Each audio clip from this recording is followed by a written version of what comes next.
Wah, kedengeran nggak Kak Jejen? Bisa nggak Kak Jejen coba? Aku menang bersama Yesus Tuhan gitu. Iya. Oke, kita bernyanyi. 1, 2, 3, ya. Ku menang bersama Yesus Tuhan. Ku menang di dalam peperangan. Ku menang atas segala setan. Haleluya, haleluya, ku menang.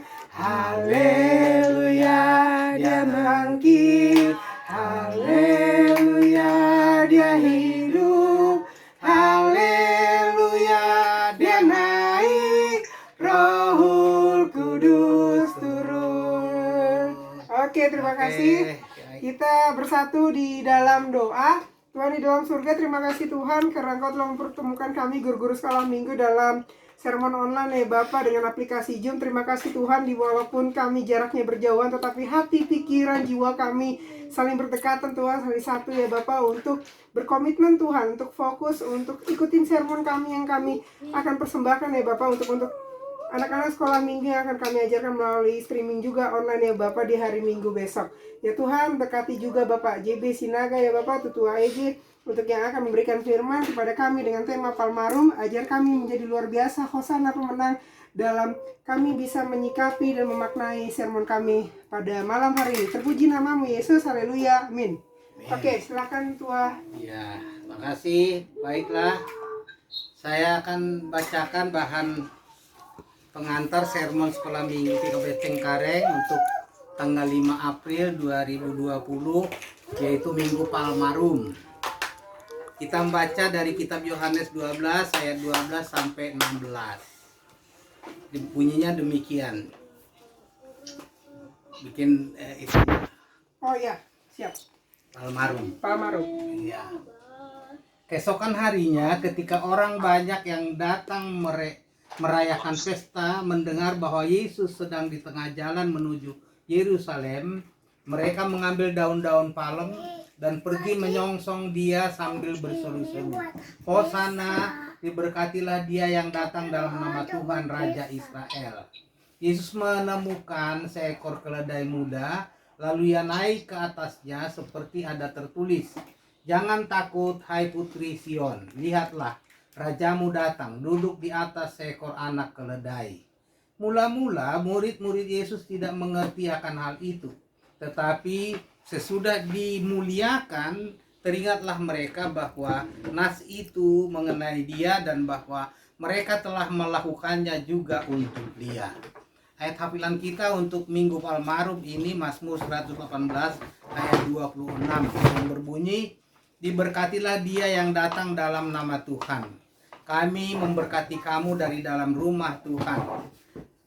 Nah, itu menjadi topik kita minggu ini, dan saya tidak akan membahas tujuan dan selanjutnya karena ada di buku panduan sekolah minggu. Nah, saudara-saudara, sobat-sobat kita, sobat-sobat Kristus Yesus, yaitu guru-guru sekolah minggu KP Cengkareng, melalui sermon virtual ini saya mau mengajak kita menyingkap, membuka rahasia firman Allah di dalam Alkitab sebagai bahan kita menularkannya ke murid-murid sekolah minggu. Pertama-tama saya mau bertanya lebih dahulu kepada kita semua. Kita kan disebut orang Kristen. Orang Kristen itu artinya apa? Pengikut Kristus kan? Pengikut Kristus itu berarti orang yang mencontoh Kristus. Orang yang meniru Yesus atau orang yang menjadikan Kristus sebagai teladan hidupnya. Apa artinya itu? Artinya kita berkelakuan sebagaimana layaknya Kristus hidup dan kita berperilaku seperti Dia. Paulus berkata begini dalam Galatia 2 ayat 20a. Namun aku hidup, tetapi bukan lagi aku sendiri yang hidup, melainkan Kristus yang hidup di dalam aku. Maka itu marilah kita sama-sama belajar tahu bagaimana cara Yesus hidup, khususnya bagaimana ia sampai ke Yerusalem. Di perayaan Palmarum, mari kita petik makna Minggu Palma ini.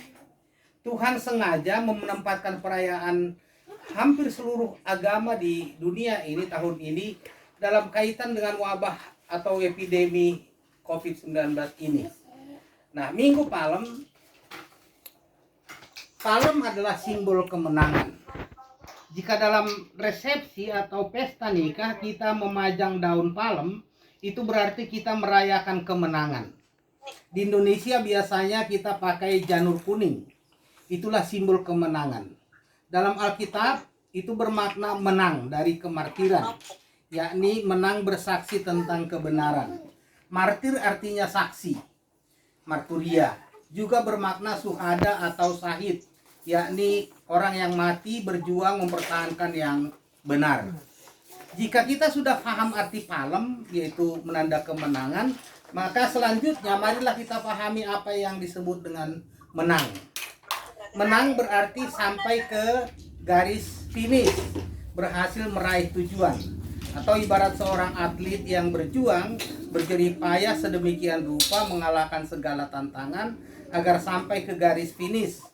Tuhan menghendaki agar kita semua jadi pemenang seperti itu. Tuhan menghendaki semua kita sampai ke finish. Saudara dan saya sampai ke garis akhir. Amin. Amin. Amin. Adakah amin semua? Amin. Yes, amin. Bagaimana caranya? Kita mau tahu, mau jadi pemenang? Kuncinya apa? Belajarlah dari keledai. Mengapa Yesus memilih keledai, bukan kuda? Padahal kuda adalah simbol keperkasaan, perkasa dalam peperangan. Namun bukan kuda yang dipilih Yesus tetapi keledai. Mengapa? Karena Tuhan menghendaki agar mulai sekarang jangan lagi kita terkecoh dengan bungkus atau casing, atau tampilan, atau kulit, atau pakaian. Sebab banyak agama selama ini berfokus hal yang kelihatan saja, gedung, pakaian, makanan, minuman. Padahal kerajaan Allah bukanlah soal material, melainkan spiritual. Kitab Roma mencatat seperti berikut. Sebab kerajaan Allah bukanlah soal makanan dan minuman, tetapi soal kebenaran, damai sejahtera, dan sukacita oleh Roh Kudus. Itu dalam Roma 14 ayat 17. Jadi, ubahlah persepsi hidupmu. Manusia menganggap keledai sebagai simbol kebodohan. Dianggap binatang bodoh, lamban, tampilnya tidak meyakinkan. Namun ternyata dipilih Yesus untuk dikendarainya agar sampai ke Yerusalem. Mengapa? Karena di balik tampilannya itu ada potensi yang sangat berharga yang belum pernah dilihat orang, padahal tidak dimiliki oleh hewan lain.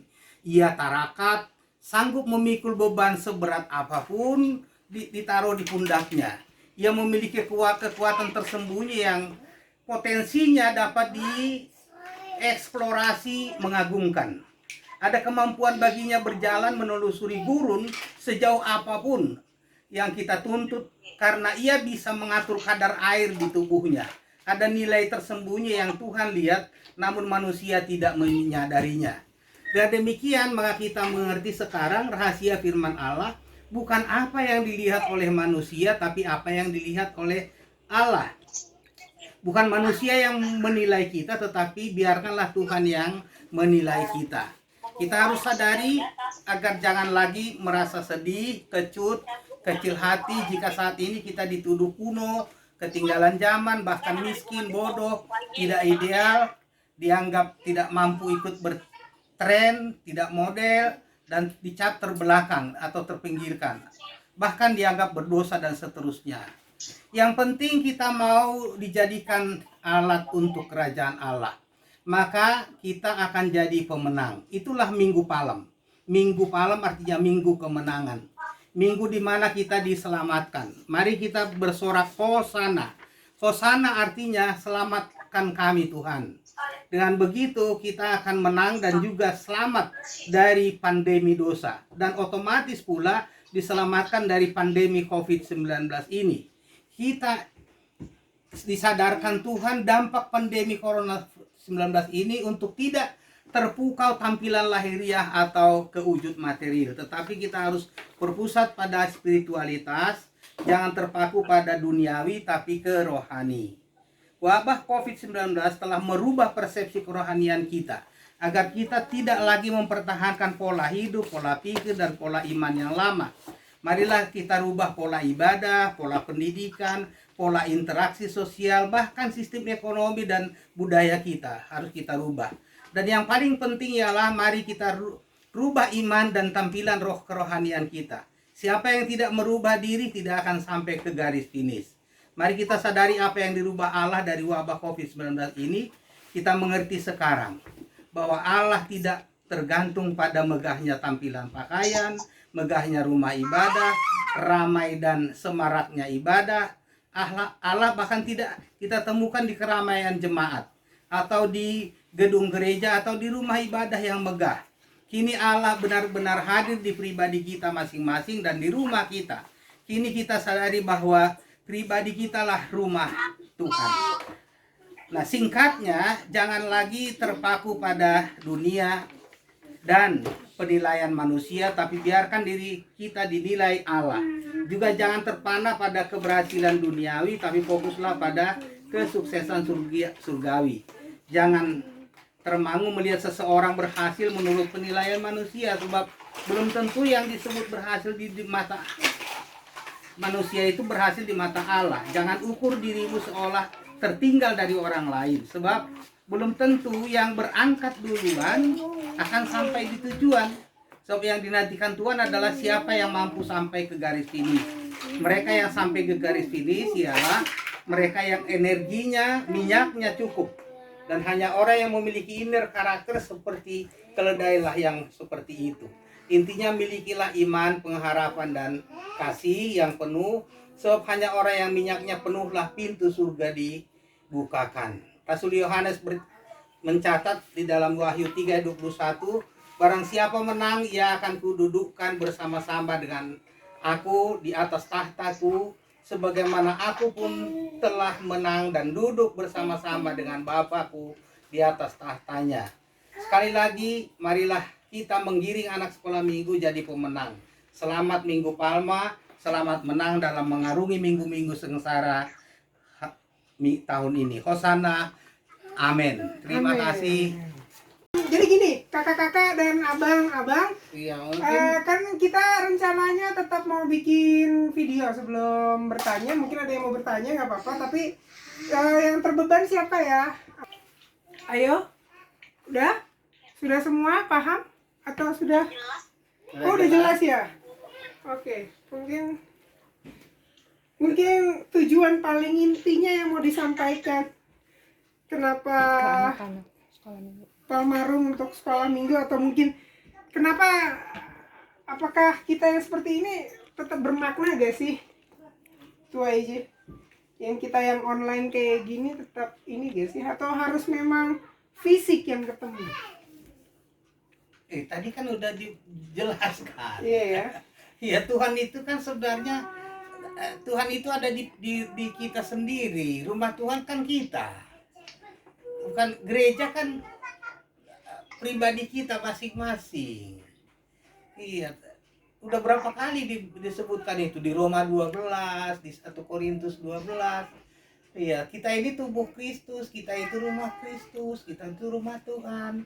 Nah, jadi sebenarnya dengan COVID ini kita harus beritahu sekolah minggu, sebenarnya kalau bertemu dengan Tuhan itu enggak perlu rame-rame. Sebenarnya Yesus minta kalau kau berdoa kepada Tuhan, masuk ke kamar, kunci kamar, tutup pintu. Itu privat, itu sendiri. Tapi selama ini dirubah seolah-olah kita rame-rame kan gitu. Rame-rame itu ya memang Tuhan nggak larang juga.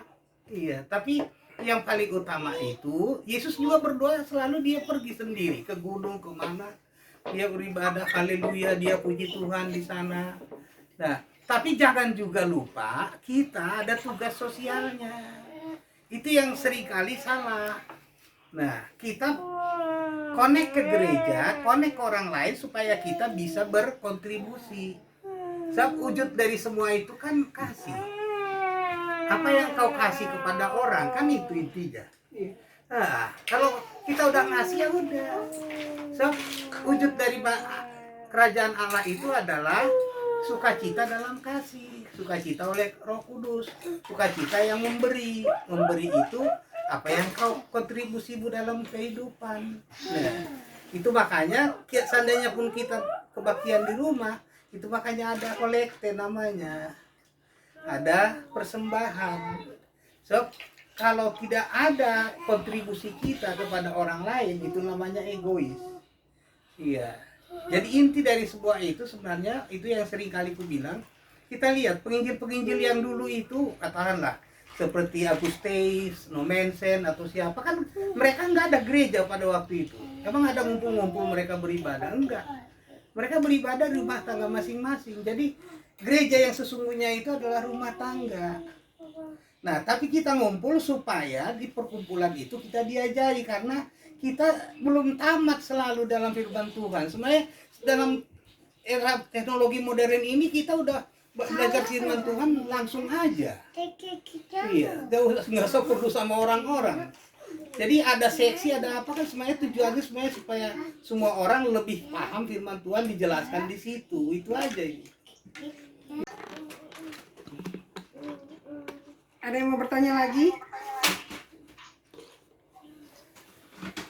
Siapa? Kak Uli? Atau Bang Dani? Atau Mama Givon? Oh iya, boleh. Itu keledainya emang ada selain keledai atau hewan atau emang keledai bukan? Bagaimana? Gimana? Itu keledai? Iya kan? Emang milihnya keledai. Iya. Juga ada yang habis belajar keledai menjorok. Itu memang dipilih Tuhan keledai atau memang adanya cuman keledai di sana gitu ya? Ya itu udah dinubuatkan, itu sudah dirancang Tuhan dari sejak jauh. Nabi Zakaria udah menubuatkan itu di Zakaria 9 ayat 9. Jadi emang itu dah, tapi manusia nggak sadar terus tentang itu. Iya, jadi kita justru menuduh keledai itu nggak kepake kan. Padahal dari sejak zaman perjanjian lama Tuhan sudah membuatkan keledai jadi ditunggangi, bahkan keledai anak-anak kan, keledai muda. Iya. Itu artinya bahwa Yesus datang tidak dengan wah, dengan tampilan glamor, tapi justru dengan rendah hati, merendahkan diri, dengan ya low profile gitu. Iya. Nah, dan itu sebenarnya ya, itu rahasia dari firman Tuhan di situ. Yang merendahkan diri akan ditinggikan. Itu. Demikian. Ada lagi?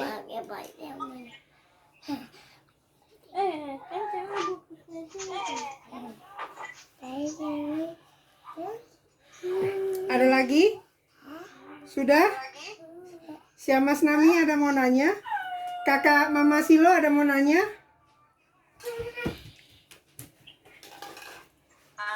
Pas. Kakak Melva mau nanya? Mama siapa ini? Aku lupa loh. Kak Melva mau nanya? Oh iya. Kakak mau nanya, Kak?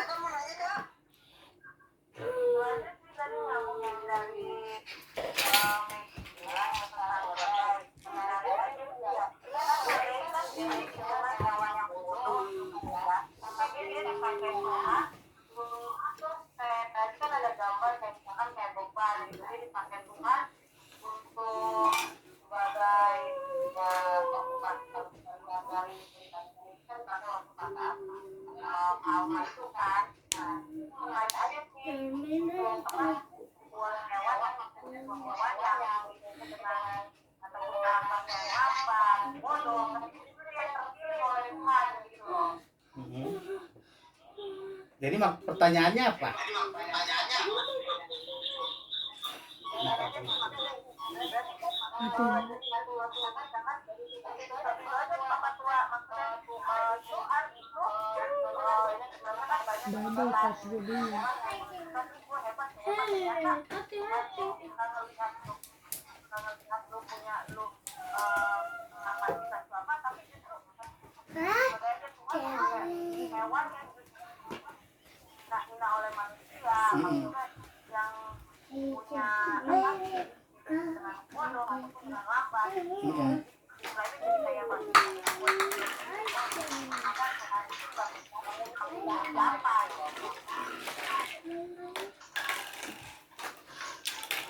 Jadi pertanyaan kenapa begitu?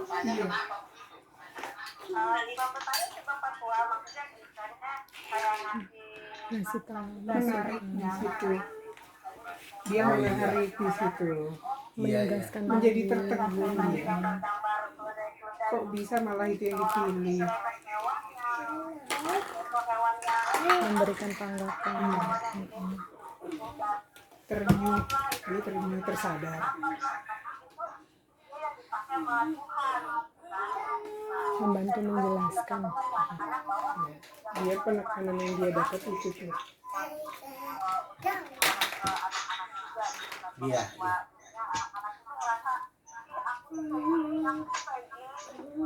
Iya. Ya udah. Iya. Iya, memang itu juga harus kita tekankan ke anak-anak. Anak-anak kan harus kita beri kepercayaan bahwa anak-anak itu berharga di hadapan Tuhan. Jadi bukan manusia yang menilai. Manusia bisa saja katakan kau pendek, kau pesek, kau bodoh, kau nggak kepake. Iya, tapi kan bukan manusia. Nah, mungkin sekarang kau lihat begitu, tapi nanti, iya, dari dulu Tuhan orang anggap keledai nggak berguna, tapi tahu-taunya di masa depan Tuhan pakai, kan itu. Nah itu yang harus kita sadarkan ke anak-anak juga. Iya, jadi maka itu saya pilih umpamanya seperti Steve Jobs, iya kan? Seperti siapa tadi yang di foto di gambar itu yang Stephen Hawking, iya kan? Seperti Helen Keller, itu semua orang-orang yang terbelakang itu di zamannya. Ada tuli, buta, nggak punya tangan, Nick Vujicic, nggak punya kaki, nggak punya tangan, nggak bisa diharapkan apa-apa, tahu-tahu dipakai Tuhan luar biasa. Nah intinya mau dikendarai Tuhan, itu sebenarnya. Iya. Jadi kita berpesta pora di Minggu Palmarum ini karena kita mau dipakai Tuhan sebagai alatnya supaya sampai ke Yerusalem yang baru. Ya, itu yang harus kita syukuri. Jadi Minggu Palem itu, Minggu Palmarum, Palem kan menang. Hosanna-nya selamatkan kami Tuhan supaya menang. Nah itu yang harus kita tekankan ke anak-anak, gitu ya. Baik, terima kasih atas saran dan tanggapannya. Oke. Ada lagi? Sudah cukup. Oke, nanti kita berbincang di grup aja siapa yang akan bertugas nanti. Iya, karena mau istirahat Pak JB-nya. Ya, sebelum kita tutup kita bernyanyi. Hosanna. Hosanna, ku memuji Tuhan. Hosanna, ku tinggikan Yesus. Hosanna, Hosanna, Hosanna. Ayo kita mulai. 1, 2, ya. Hosanna, ku memuji Tuhan. Hosanna, ku tinggikan Yesus. Hosanna, Hosanna, Hosanna. Betapa baiknya Engkau Tuhan, kasih-Mu tiada berkesudahan. Betapa mulia kasih-Mu Yesus, jiwaku diselamatkan. Hosanna, ku memuji Tuhan. Hosanna, ku tinggikan Yesus. Hosanna, Hosanna, Hosanna. Oke, kolaborasi, kita berdoa. Tuhan Yesus, terima kasih Allah Bapa di surga ya Roh Kudus yang telah